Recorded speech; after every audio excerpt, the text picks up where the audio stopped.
بسم اللہ الرحمن الرحیم، السلام علیکم۔ موجودہ حکمرانوں کے ساتھ وہ کچھ ہو رہا ہے اور اتنا زیادہ اور اتنی تیزی سے ہو رہا ہے کوئی سوچ بھی نہیں سکتا تھا۔ آپ دیکھیں کہ یہ میم ہے اور اس میم میں بڑی اچھی عکاسی ہوتی ہے آج کی صورتحال کی، موجودہ حالات کی، کہ اب یہ انصافین ہیں اور وہ جھوم رہے ہیں، وہ خوش ہو رہے ہیں کیونکہ جو موجودہ حکمران ہیں ان کے ساتھ اب یہ کچھ ہو رہا ہے کہ روزانہ کی بنیاد پر ان کو پھینٹا لگ رہا ہے اور انصافینز وہ جھوم رہے ہیں، وہ مزے لے رہے ہیں، اور یہ اس وقت حالات ہے۔ تو یہ بڑی زبردست میم ہے موجودہ حالات کو بیان کرنے کے لیے۔ دیکھیے، ایک تو یہ کہ رچرڈ گرنیل روزانہ گرنیڈ پھینک رہا ہے، لیکن اب تو طلعت حسین صاحب سینئر صحافی ہیں، انہوں نے ایک اور ہی حقیقت کھول کے رکھ دی ہے، انکشاف کر دیا ہے، کیونکہ اب ایک ایک کر کے رچرڈ گرنیل کھولنے لگے راز کے پیسے دیے گئے، ڈالرز دیے گئے، پیپلز پارٹی کے لوگوں کو، دیگر لوگوں کو رقم سے نوازا گیا، ڈالرز دیے گئے اور اس کا بھی حساب لیا جائے گا۔ تو یہ اس نے ابھی ایک پنڈورا باکس کھول دیا ہے۔ اب پتہ چلے گا کس کو کتنی رقم دی گئی، اور خاص طور پر زیادہ خوف اس وقت موجودہ حکمرانوں کا اس وقت مسئلہ یہ بنا ہوا ہے، زیادہ خوف اس چیز کا ہے کہ رجیم چینج کے کرداروں کو بھی بتا دیا جائے گا کہ ڈونلڈ لو کا کیا کردار تھا، کیا اس نے کس کو کہا، ایمبیسیز میں ملاقاتیں کون کرتا رہا۔ شاندانہ گلزار صاحبہ آن ریکارڈ کہہ چکی ہیں، تحریک انصاف کے بھی لوگوں کو بلایا گیا اور ان سے سوالات کیے گئے کہ جی بلاول کیسے رہیں گے، فلاں کیسے رہیں گے، یہ سب کچھ ہوتا رہا، اور ایمبیسی میں بلا کر ملاقاتیں ہوتی رہیں۔ جب یہ رجیم چینج ہو رہا تھا سب کچھ کس طرح سے چل رہا تھا، کس کی کیا ڈیوٹی لگائی گئی، جنرل قمر جاوید باجوہ نے کیوں اس وقت کے وزیر اعظم عمران خان کے خلاف سٹیٹمنٹس دیں اور بالکل ایک الگ جا کر، یعنی پالیسی سے، گورنمنٹ کی پالیسی سے الگ جا کر انہوں نے سٹیٹمنٹس دینی شروع کر دیں۔ وہ سب کیا ہوتا رہا، کون کون کس سے ملا، کیا کیا گیا۔ تو طلعت حسین صاحب نے ٹویٹ میں بتایا ہے کہ دس از جسٹ دا بگننگ، کہ جب رچرڈ گرنیل نے ایکسپوز کیا، شہری ہیز بین ایکسپوز، شہری رحمان صاحبہ جو پیپلز پارٹی سے رہنما ہیں، ان کے بارے میں رچرڈ گرنیل لکھتا ہے کہ what a waste of US taxpayers money, کہ کس طرح امریکہ کے لوگوں کے ٹیکس کا پیسہ کس طرح سے خرچ کیا گیا۔ شہری رحمان ایکسپوز ہو گئی ہے کہ اس کو بھی پیسے دیے گئے تھے اور یہ آج ہمیں ہی بول رہی ہے، ہمیں ہی بات کر رہی ہے۔ اس پر طلعت حسین صاحب کہتے ہیں دس از جسٹ دا بگننگ، یہ تو ابھی صرف آغاز ہے ایکسپوز کرنے کا۔ Diplomatic sources in Islamabad are bracing for the possibility of the incoming Trump administration leaking some of the more formal and sensitive communication with Pakistan that would serve the purpose of public pressure by naming and shaming۔ کہہ رہے ہیں کہ یہ تو بھی آغاز ہے، لیکن اس سے زیادہ جو حساس معلومات ہیں، جو کمیونیکیشن ہے، جو بات چیت ہوئی ہے، ٹرمپ ایڈمنسٹریشن ہو سکتا ہے اس کو بھی لیک کر دے، اور ان کو نیمنگ اینڈ شیمنگ، یعنی ان کو ایکسپوز کریں گے اور ان کو بتائیں گے، نام لیں گے، ان کو شرمندہ کریں گے، پبلک پریشر ان پر بڑھائیں گے۔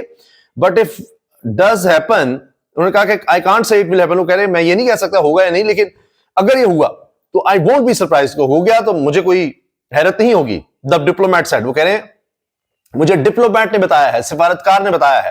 انٹرسٹنگ ٹائمز اہیڈ، اب بڑے دلچسپ حالات آگے آنے والے ہیں۔ تو اس وقت پورے اسلام آباد میں، راولپنڈی میں، جڑواں شہروں میں سانس رکے ہوئے ہیں۔ تو اب کیا ہونے لگا ہے؟ جب آپ کسی کی غلامی کر کے کسی کی ڈکٹیشن پر چلیں گے، عوام آپ کے ساتھ نہیں ہوں گے، عوام کی خلاف آپ جائیں گے، تو پھر یہی ہوگا۔ آج آپ عوامی مینڈیٹ کے ساتھ کھڑے ہوتے، آپ جواب دے سکتے تھے۔ آپ عوامی مینڈیٹ کے خلاف گئے، آپ نے امانت میں خیانت کی، لوگوں کے حقوق پر ڈاکہ مارا، 8 فروری اس سے پہلے آپ نے اپنا آئین توڑا۔ جب آپ اپنے آئین کے خلاف ہی جائیں گے تو یہ حالات ہوں گے۔ 2 جگہوں پر آپ نے الیکشنز نہیں کروائے، خیبر پختونخوا پنجاب میں آئین کی خلاف ورزی کی، آپ نے 26ویں آئینی ترمیم کی، پارلیمنٹ کو تباہ کیا، سپریم کورٹ کو ذبح کیا، عدالتوں میں مداخلت کی، ججز کو ڈرایا، ہراساں کیا، پبلک کو کس طرح سے گولیاں ماری، گھروں میں گھسے، یعنی تباہی پھیر دی آپ نے۔ تو اب تو آپ کو باہر کے لوگ پھر بتائیں گے، اور باہر کے لوگوں کی ماں پر تو یہی ہوگا، پھر وہ آپ کو ایکسپوز کریں گے۔ اب لگ جائیں سارے لائن میں۔ حال تو یہ ہے کہ رچرڈ کوئی دن نہیں جانے دے رہا۔ میں صرف آج کی اس کی ٹویٹس آپ کے سامنے رکھ دوں تو آپ کو صورتحال واضح ہو جائے گی۔ ایک تو ڈان کو اس نے ری ٹویٹ کر دیا ہے، Richard Grenell draws parallel between Trump and PTI founder seeing both facing baseless corruption allegations. اس نے کہا کہ ٹرمپ اور عمران خان پر دونوں پر جھوٹے مقدمات ہی لگائے گئے کرپشن کے۔ پھر اس نے ریان گرین کو ری ٹویٹ کیا ہے، I didn't realize the election commission that flagrantly rigged the election was funded by USAID۔ وہ کہہ رہے ہیں کہ ریان گرین کہہ رہا ہے کہ مجھے تو پتہ ہی نہیں تھا کہ الیکشن کمیشن کو بھی USAID سے فنڈ کیا جا رہا ہے، جس نے الیکشن نہیں رگ کیے۔ یہاں الیکشن کمیشن بھی US کے فنڈ سے چل رہا ہے، اور اس نے کیا کیا؟ ظاہر ہے جہاں سے فنڈ آ رہے تھے انہیں کی ماننی تھی. اس وقت بائیڈن ایڈمنسٹریشن تھی, اس نے جب الیکشن ہی ریگ کر دیے. یہ سب یعنی ملی بھگت سے ہو رہا تھا. US aid spending on wasteful and far left political programs has exploded under power US aid. There needs to be drastic reform. Drastic, وہ کہہ رہا ہے کہ بہت بڑی تبدیلی لانی پڑے گی جس طرح سے فنڈز کا استعمال ہوا ہے, امریکی فنڈز کا. تو اس پر سابق ڈپٹی اسپیکر قاسم سوری نے بات کی تھی, جس پر رچرڈ گرنیل نے اس کا جواب دیا ہے کہ ہم بہت بڑی اس میں تبدیلی لے کر آئیں گے. یہ وہ باتیں کر رہا ہے. اچھا, اس کے ساتھ ساتھ وہ کہتا ہے کہ جی جو امیرکنز کو مارنے کی بات کی اس پر رچرڈ گرنیل نے ری ٹویٹ بھی کیا ہے یہ آئینہ صاف کو کہ is it safe to say that Mia Dawood may feel a bit uncomfortable planning a Euro trip next summer. کہ اب وہ کبھی ملک سے باہر جا سکے گا, یورپ یا امریکہ ادھر ادھر. تو اس کو رچرڈ گرنیل نے ری ٹویٹ کر دیا ہے کہ جو امریکی پاکستانیوں کو دھمکی دے رہا تھا.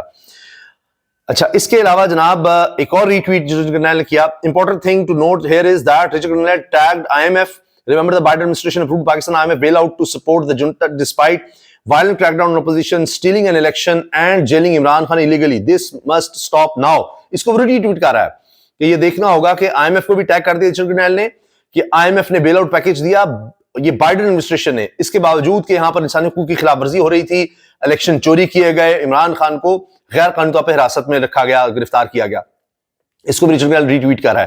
اب یہ اس نے تو ہلکی پھلکی, جس طرح میں نے آپ کو بتایا کہ ڈھولکی بجائی تھی, تو اب تو ڈھول بج رہا ہے اور اس پر انصاف جھوم رہے ہیں. لیکن دیکھیں کہ انہوں نے خواجہ آصف جیسے, تارڑ جیسے لوگوں نے کیا کیا, ملک کا نقصان ہو رہا ہے. اب IMF کے معاملات جو ہیں وہ خراب ہونے کا خدشہ ہے. مقدمہ تو ان کے خلاف ہونے چاہیے جس طرح کی انہوں نے سٹیٹمنٹس دی ہیں, آ بیل مجھے مار.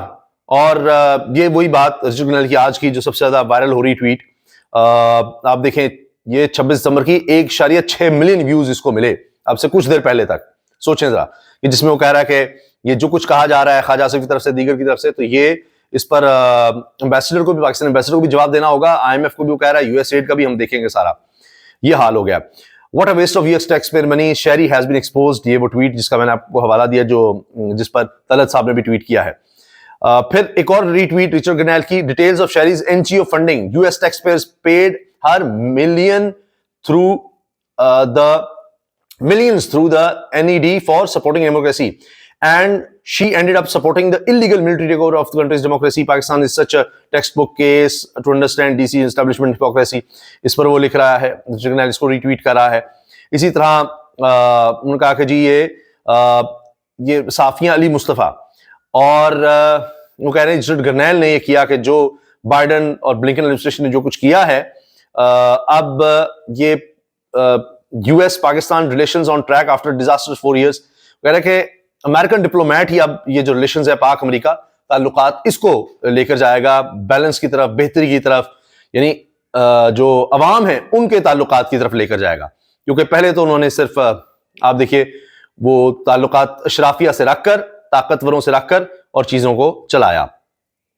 اس کے علاوہ اب کہا جا رہا ہے کہ پاکستان کے جو امبیسڈر ہیں اور یہ پوری حکومت یہ سختی میں آنے لگی ہے, ان کی چھٹی ہے. پھر برطانیہ سے زیک گولڈ سمتھ نے بھی خواجہ آصف کو جواب دیا ہے کہ جی میرا تو کوئی عمران خان سے نہ فنڈنگ کا کبھی تعلق رہا, کچھ اس طرح کا پالیٹکس کا تعلق نہیں ہے. آپ نے جس طرح سے مجھے یہ سارا کچھ کیا ہے, تو اس نے کہا کہ جی آپ نے یہ بہت غلط کیا. تو اب یہ وہاں بھی ان کے لیے, خواجہ آصف کے لیے ایک نیا مسئلہ بنا ہوا ہے. اور یہ بھی ہو سکتا ہے گولڈ سمتھ ویسے وہاں پر ان کے خلاف مقدمہ ہی کر دے. یہ جو برطانیہ جا کر شکایتیں کرتے رہے, ہم پر حملہ ہو گیا, وہاں ہو گیا, اب وہ ان پر شکایت کر دے کہ یہ وہاں بیٹھ کر, پاکستان بیٹھ کر مجھ پر اس طرح کی باتیں کرتے ہیں جس سے مجھے خطرات لاحق ہو جاتے ہیں. کراچی بار ایسوسی ایشن نے بھی 26ویں آئینی ترمیم کو سپریم کورٹ میں چیلنج کر دیا ہے.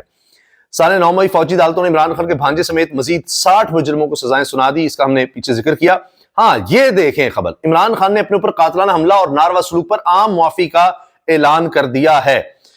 اب حال یہ ہے کہ جب یہ باتیں ہو رہی تھی, صاحبزادہ حامد رضا تھے, اسد قیصر, عمر ایوب تھے, اور سلمان راجہ تھے, علامہ راجہ ناصر عباس تھے, پیچھے فیصل چودھری بھی کھڑے تھے. یہ سلمان راجہ فیصل چودھری جو ہیں دونوں کھڑے تھے. ان کی تھوڑا کوئی بحث یا چپکلش بھی ہو گئی تھی, تو آپ دونوں اکٹھے کھڑے ہیں پیچھے. تو یہ جب پریس کانفرنس دکھائی جا رہی تھی, عطا تارڑ وزیر اطلاعات و نشریات وہ بھی ایک بیان جاری کر رہے تھے. ان کی بھی کوئی پریس کانفرنس ہوتی نہیں, بس وہ ایک جگہ جا کر بیٹھ کر ویڈیو پیغام جاری کر دیتے ہیں. تمام چینلز ہمیشہ ان کو دکھاتے تھے. اب میں آپ کو آگے دکھاتا ہوں. ان کو دکھایا ضرور جا رہا تھا, ان کی آواز بند تھی,